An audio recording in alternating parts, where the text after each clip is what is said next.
She was disabled. She was 12 years old. And she was holding flower seeds, not a weapon.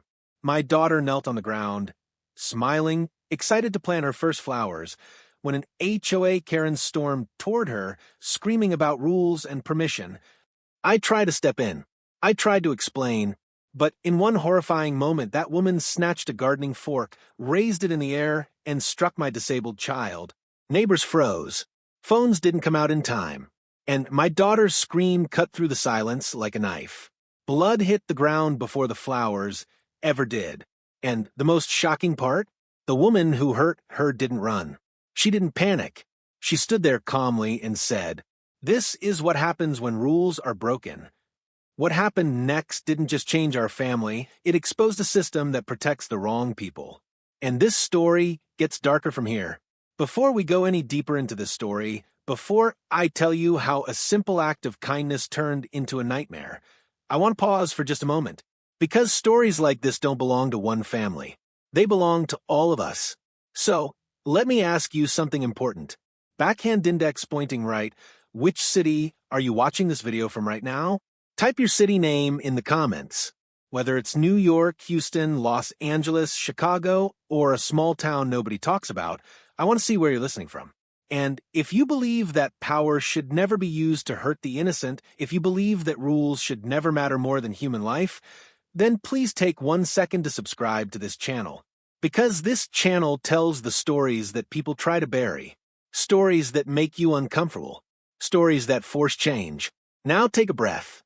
Because what you're about to hear isn't easy. This isn't just a story about an HOA or a woman with authority issues.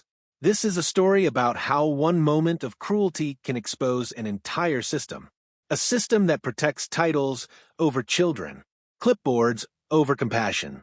What started as a disabled child wanting to plant flowers ended with blood on the ground, police confusion, and a community divided. And the twists ahead? They involve secret recordings, sudden fame, legal consequences, and a final courtroom moment that silenced an entire room. So don't skip. Don't look away.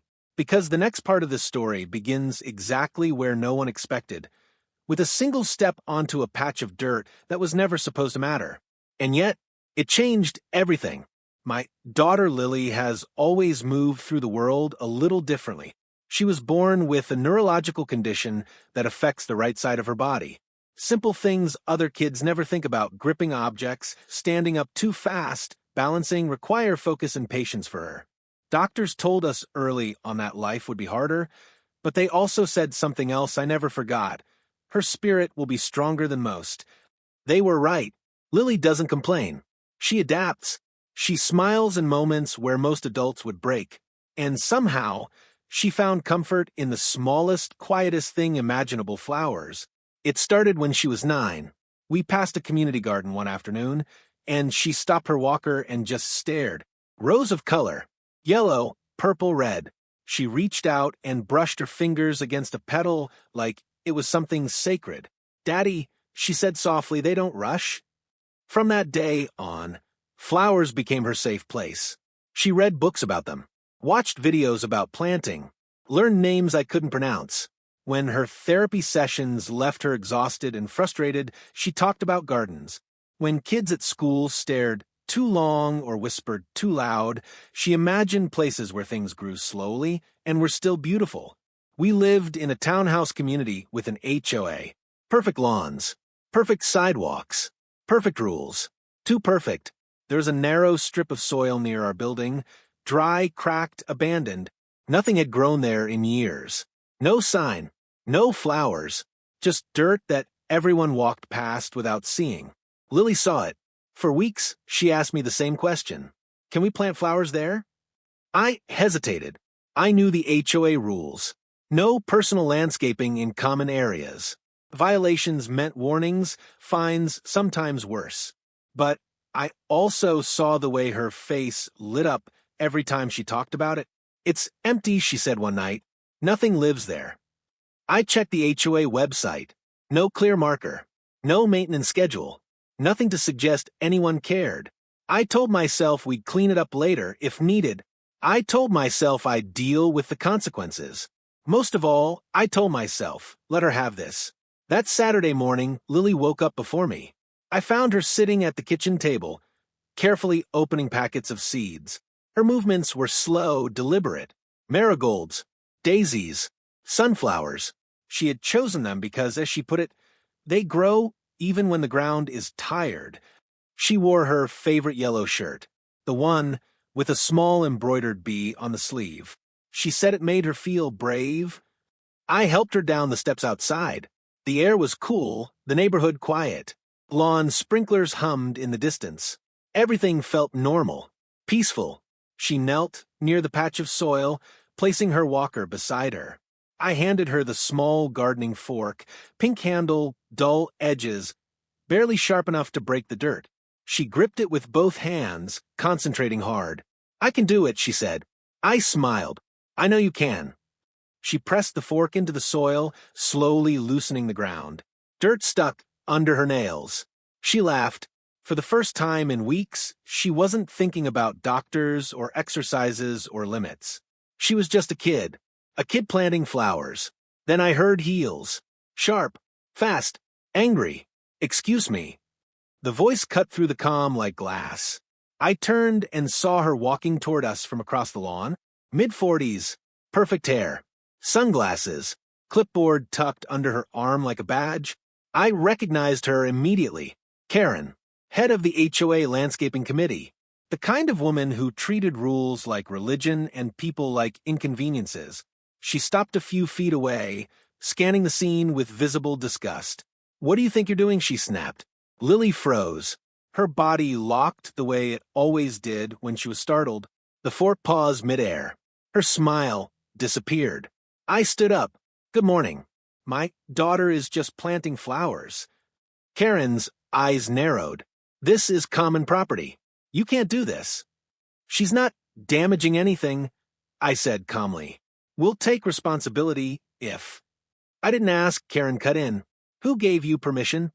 Lily's voice trembled. I'm sorry. I didn't know. Karen ignored her completely.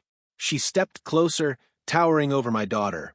These rules exist for a reason, she said sharply.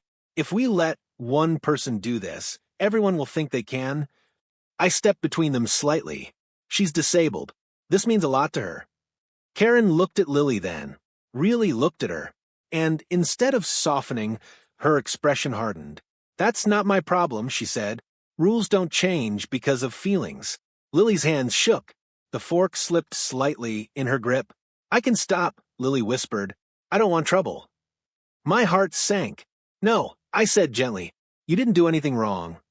Karen sighed, dramatically, like she was the victim here. This is exactly the issue, she said. People think exceptions should be made. Then she reached out. Fast. She grabbed the gardening fork straight from Lily's hands. Lily gasped. Her balance shifted. She nearly fell. Hey! I shouted. Give that back. Karen held the fork up like evidence. This is unauthorized equipment being used on HOA land. Put down, I said. You're scaring her. Karen didn't put down. She raised it. Time slowed in a way I didn't know was possible. I saw Lily's eyes widen. Her hands lifted instinctively, clumsy and slow. Her body couldn't react the way her mind wanted it to. I took a step forward. Too late. And in that single moment, when a woman chose authority over humanity, everything changed. I will never forget the sound Lily made. It wasn't just a scream. It was fear, pain, and confusion crashing together in a single, broken cry that ripped straight through my chest. Karen's arm came down faster than my brain could process. The gardening fork struck Lily's shoulder, not deep enough to kill, but hard enough to tear skin and leave blood instantly soaking through her yellow shirt. For a split second, no one moved. Not me. Not the neighbors peeking from behind curtains. Not even Karen. Lily collapsed sideways onto the dirt, her body stiff, her breath coming out in short, panicked gasps. The seed packets spilled from her lap, tiny dreams scattering across the ground like they meant nothing. Daddy, she cried. It hurts. That sound snapped me back into reality. I lunged forward and shoved Karen away from her. She stumbled back, shocked, Not because she had hurt a child, but because someone had dared to touch her. "What are you doing?" she shouted. "She attacked me." That lie came out of her mouth so easily it was terrifying. I dropped to my knees beside Lily. Blood trickled down her arm, mixing with dirt. Her whole body was shaking the way it did when she was overwhelmed and couldn't regulate her muscles anymore. "It's okay," I kept saying, even though it wasn't. "It's okay. I've got you." Karen stood there clutching her clipboard like a shield. "You saw it," she yelled toward the townhouses. She came at me with that thing. The gardening fork lay on the ground between us. Innocent, pink-handled, silent. I looked up at her, my hands covered in my daughter's blood. "She's disabled," I said through clenched teeth. "She can barely lift her arm. What is wrong with you?" Karen's face flushed red, not with shame, but with anger. "You people always want special treatment," she snapped. I was enforcing the rules. Rules. That word echoed in my head like a gunshot. I heard someone gasp behind us. A door opened. Then another. Curtains moved. Faces appeared. But still, no one stepped forward. Karen straightened her posture, clearly aware of the growing audience. "Someone call the police," she announced loudly. "This man assaulted me." I couldn't believe what I was hearing. Lily whimpered in my arms. "Am I in trouble?" she whispered. That question shattered something inside me. "No," I said instantly. "No, baby. You didn't do anything wrong." But doubt flickered in her eyes. Years of being told she was different. Too slow. Too much. Now this. Finally, someone spoke. "Oh my God, she's bleeding." A woman across the lawn pulled out her phone. Another neighbor hesitated, then dialed 911. Karen noticed. She adjusted her hair, smoothed her blouse. Her voice suddenly became calm, controlled, rehearsed. "I felt threatened," she said. "I acted in self-defense." Self-defense. Against a disabled child kneeling in the dirt. Sirens approached in the distance. Lily clung to me, her breath shallow. Her muscles were locking up now, her body overwhelmed by pain and sensory overload. This always happened when she was scared. I pressed my jacket against her shoulder, trying to slow the bleeding. "Stay with me," I whispered. "Look at me." She nodded faintly. The police arrived first. 2 officers stepped out, hands resting casually on their belts.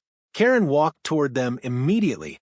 "Thank God," she said, voice trembling just enough to sound convincing. "That man attacked me. His daughter tried to stab me." The officer looked at the fork on the ground, then at Lily, then at me. "Sir," he said, "I need you to calm down." Calm down. My daughter was bleeding in my arms. "She assaulted my child," I said. "She hit her with that fork."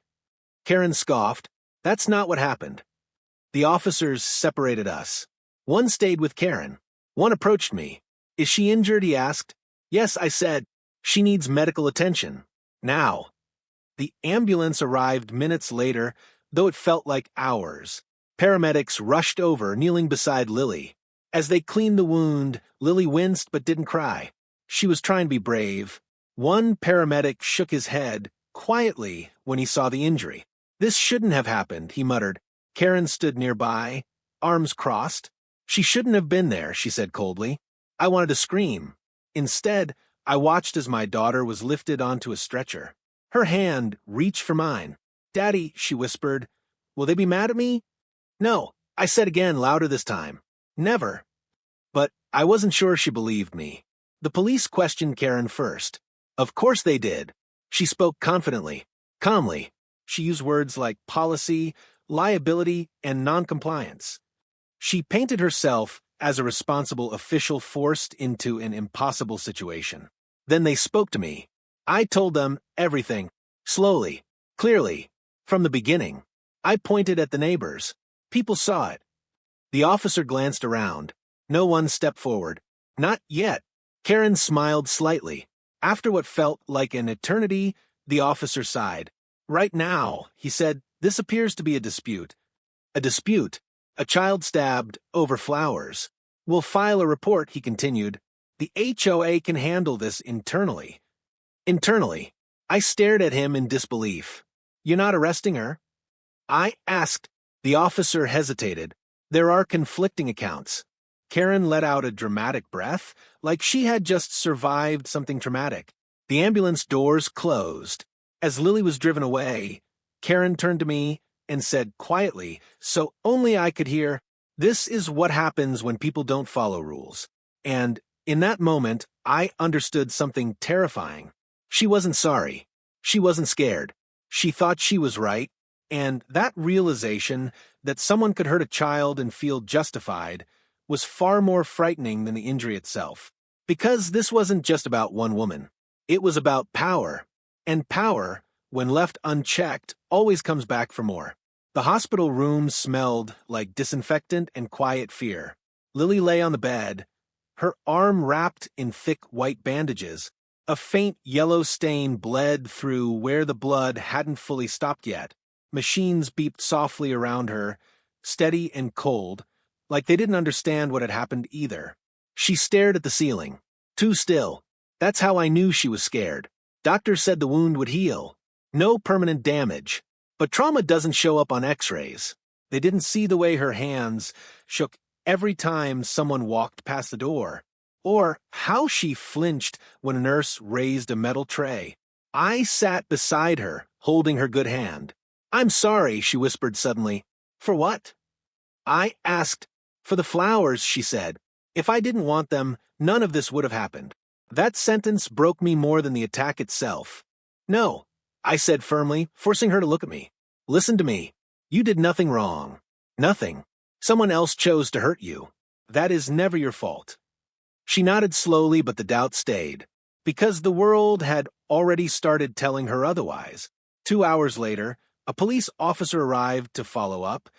He stood near the door, notebook in hand. "We're just gathering some additional details," he said. I told the story again. Every word felt heavier this time, like I was begging to be believed. He nodded politely, wrote things down, then said something that made my stomach drop. "The HOA has submitted a statement," he said. "They claim this incident resulted from non-compliance with community regulations." I laughed in disbelief. "My daughter was stabbed." He shifted uncomfortably. "They're saying the situation escalated because warnings were ignored." "Warnings? She's disabled," I said slowly. "She was planting flowers." "I understand," he replied, in the way people say that when they don't. "But from a legal standpoint, it's complicated." That word again. Complicated. The officer left without making any promises. That evening the HOA emailed me. The subject line read, "Notice of violation." My hands trembled as I opened it. They cited unauthorized landscaping, disruption of common property, failure to adhere to community guidelines. There was no mention of Lily's injury, no apology, no acknowledgement, just a warning that further violations could result in fines. I stared at the screen, numb. The system had spoken, and it wasn't on our side. The next day, Karen sent her own email. Short, cold. Going forward, all communication should be handled through HOA legal counsel. That was it. No remorse, no concern, just lawyers. Lily asked if she could go home. She didn't want to see doctors anymore. She didn't want to leave the room. When we finally returned to the townhouse, everything looked the same. Same lawns, same sidewalks, same dead patch of soil. Except now, Lily wouldn't go near it. She stayed inside, curtains closed, her walker untouched in the corner. At night, she woke up screaming. I started documenting everything. Photos of the injury, medical records, emails, HOA notices. I filed a formal complaint. The response came 2 weeks later. After careful review, the HOA finds no wrongdoing by its representative. Representative, that's what they called her. I requested a hearing. They scheduled it for a Tuesday afternoon, right in the middle of my workday. When I asked for a different time, they refused. I showed up anyway. Karen was there, seated confidently at the front of the room, flanked by 2 board members. Lily stayed home. I stood alone. They let Karen speak first. She talked about maintaining standards, about setting precedents, about safety concerns. She never once said Lily's name. When it was my turn, I showed photos. The bandage, the blood, My daughter crying in a hospital bed. A board member looked away. Another checked his phone. Karen sighed loudly. This is unfortunate, one of them said, but rules exist to prevent chaos. Chaos. I realized then that this wasn't about truth. It was about control. After the meeting, a neighbor approached me quietly in the parking lot. I saw what happened, she whispered, but I can't get involved. Why? I asked. She looked toward the building. Karen has a lot of influence. People who cross her, things happen. Fines, warnings, inspections, fear. That's how the system protected itself, by making silence easier than justice. Days passed, then weeks. Lily's shoulder healed, but her light didn't. She stopped talking about flowers. She stopped smiling. One evening, she asked me a question that still haunts me. Daddy, why didn't anyone help me? I didn't have an answer. But somewhere deep inside, anger started replacing despair.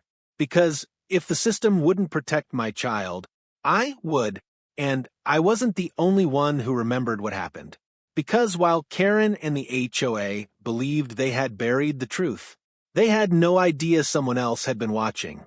Someone who didn't stay silent. Someone with proof. And that proof was about to change everything. It was almost midnight when my phone vibrated on the kitchen table. Lily was finally asleep on the couch, curled under a blanket, her bandaged arm tucked carefully against her chest. The TV played, quietly, but neither of us had really been watching it. We'd both been pretending the world was normal again. The message was from a number I didn't recognize. I saw what happened to your daughter. I stared at the screen, my heart pounding.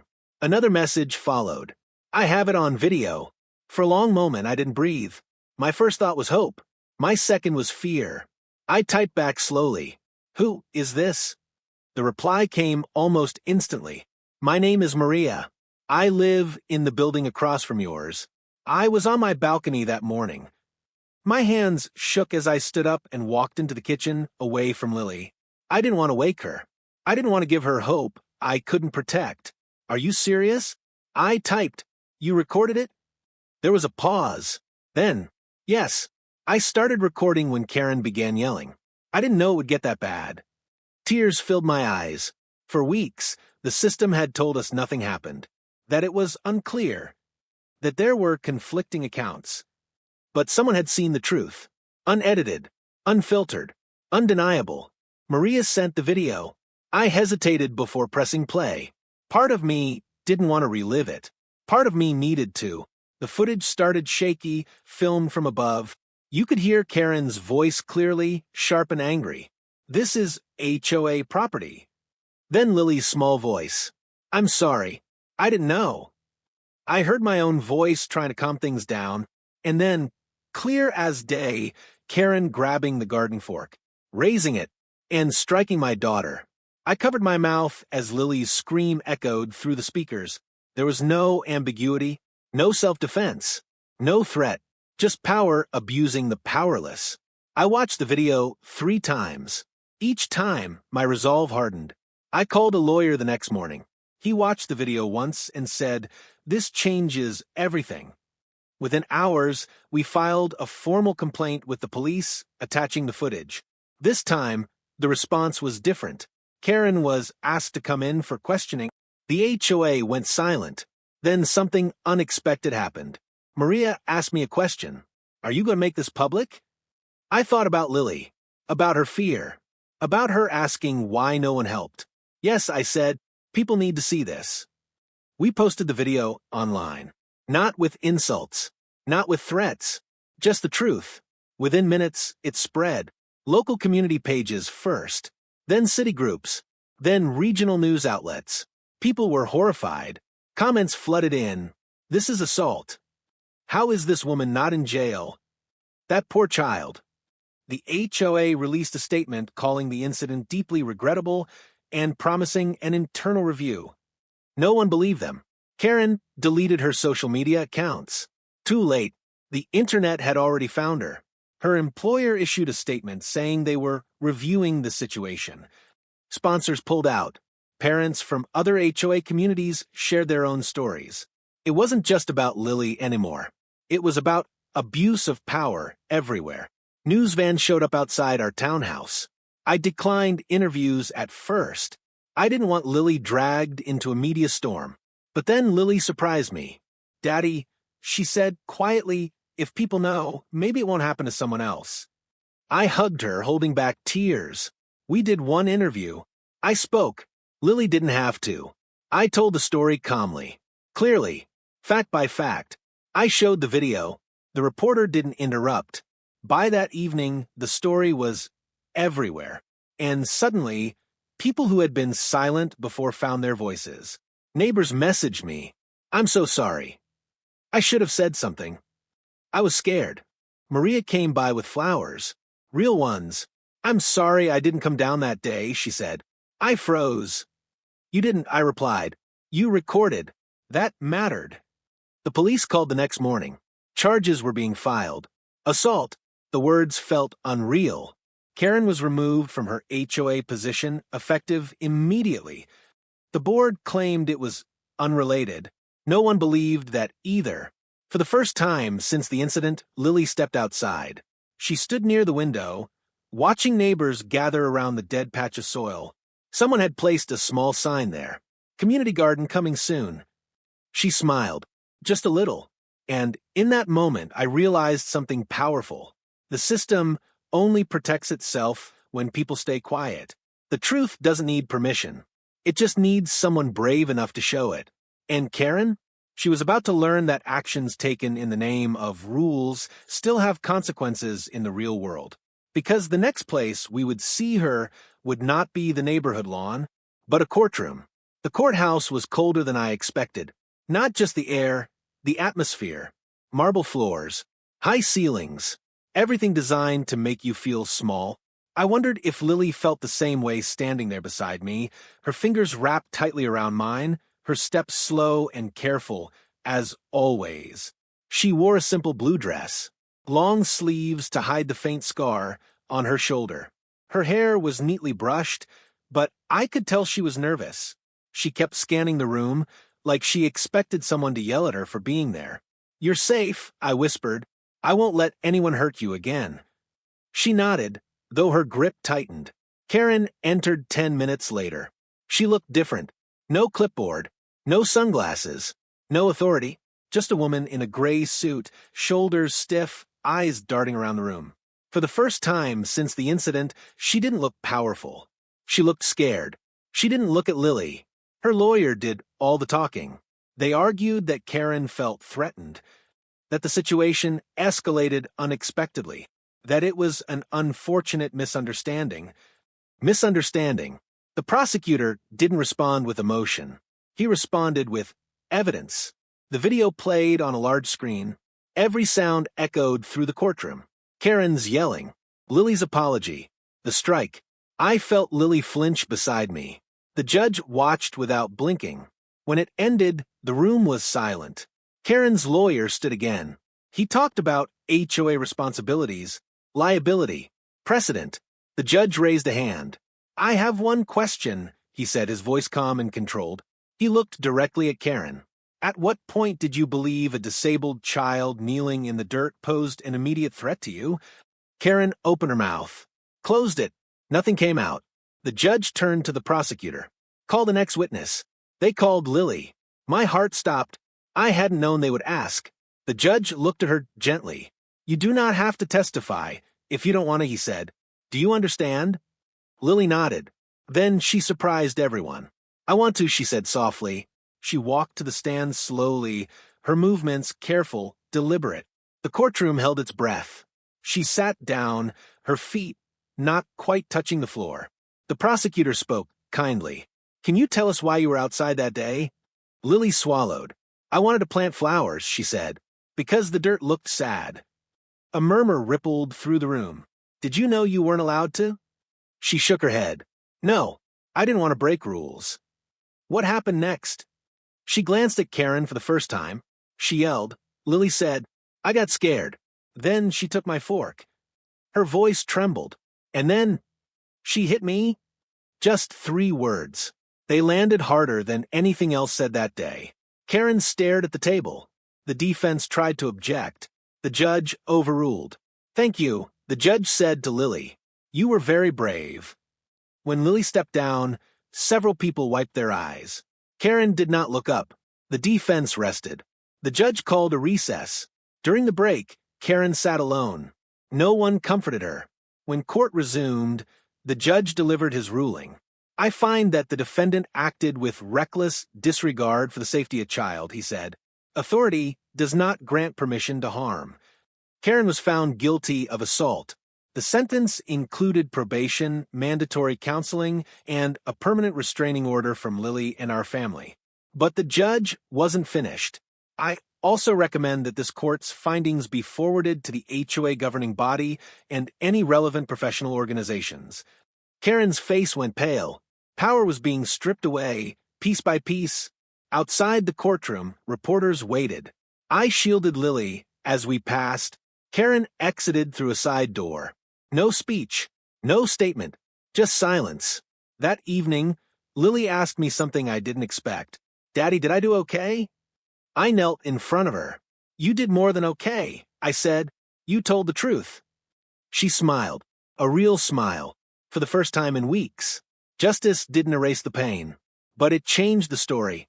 Karen was no longer the woman with the rules. She was the woman who crossed the line. And Lily? She was no longer just a victim. She was the reason a system had to look at itself in the mirror. And that reflection? It wasn't pretty, but it was necessary. Because one final chapter still remained. What grew from all this pain? The garden didn't appear overnight. Healing never does. For weeks after the court case, Lily still startled at raised voices. She still hesitated before stepping outside. Trauma doesn't leave just because justice shows up late. It lingers quietly, waiting to see if it's safe to let go. But something had shifted. The world had listened, and that made a difference. One morning, Lily stood by the window longer than usual. I watched her from the kitchen, pretending not to notice. "They're outside again," she said. I walked over. A few neighbors were gathered near the dead patch of soil, the same place where everything had started. Someone had cleared the weeds. Another had brought bags of fresh dirt. A woman I recognized from down the block was holding a tray of small plants. "They're fixing it," Lily whispered. "Yes," I said. "They are." Later that day, there was a knock at our door. It was Maria. She held a small wooden sign wrapped in brown paper. "We wanted you to see this first," she said. The sign read, "Lily's Garden, a place for everyone." I couldn't speak. Lily touched the wood gently, tracing the letters with her fingers. "They named it after me?" she asked. "They did," Maria said, "because they said this shouldn't have happened. And because they want to remember." The HOA sent another email. This one was different. They announced changes to their policies. Mandatory training. Clear rules about interacting with residents. A new committee made up of volunteers, not enforcers. They apologized, not just to us, to the whole community. It didn't erase the past, but it acknowledged it. The day the garden was officially planted, Lily insisted on going outside. She wore the same yellow shirt. The bee was still there. Neighbors gathered quietly. No speeches, no cameras, just people. Someone placed a shovel in Lily's hands. "Only if you want to," they said. She nodded. She knelt slowly, carefully, just like before. But this time, no one yelled. No one grabbed. No one hurt her. She placed the first plant into the soil. A sunflower. "They grow tall," she said, "even if the ground is hard." Everyone smiled. As weeks passed, the garden changed. So did Lily. She began going outside again. Short walks at first, then longer ones. She talked about flowers again, asked questions, made plans. One afternoon, she surprised me. "Daddy," she said, "can we plant more?" I felt something unclench in my chest. "Yes," I said, "as many as you want." The garden became a gathering place. Kids played nearby. Parents talked. People slowed down. The same rules that once hurt now protected something good. Karen never came back. I heard she moved. I don't know where, and I don't care. This story was never really about her. It was about what happens when power forgets empathy, and what happens when ordinary people decide they've had enough.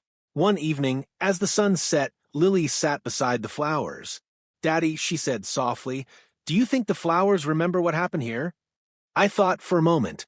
"No," I said, "I think they just know they're growing." She smiled. That night, Lily slept without nightmares. The scar on her shoulder faded with time. The scar on her heart faded slower. But it did fade. And every time someone new walks by the garden and asks, "Why is it called Lily's Garden?" someone answers. They tell the story, not with anger, but with purpose. Because pain doesn't have to be the end. Sometimes it's the beginning. If this story touched your heart, if it made you angry, emotional, or silent for a moment, don't just watch it and move on. Backhand index pointing right, comment your city name below. Let the world see how far this story reached. Backhand index pointing right, like this video, so the algorithm knows this truth matters. Backhand index pointing right, share it, because someone out there is being silenced right now, and your share might be their voice. And most importantly, backhand index pointing right, subscribe to this channel. We tell the stories people try to bury. Stories of power, injustice, courage, and truth. Because when ordinary people stay quiet, abuse wins. But when we speak, change begins. Seedling choose humanity over rules. Seedling choose compassion over control. Seedling and never stop standing up for the innocent.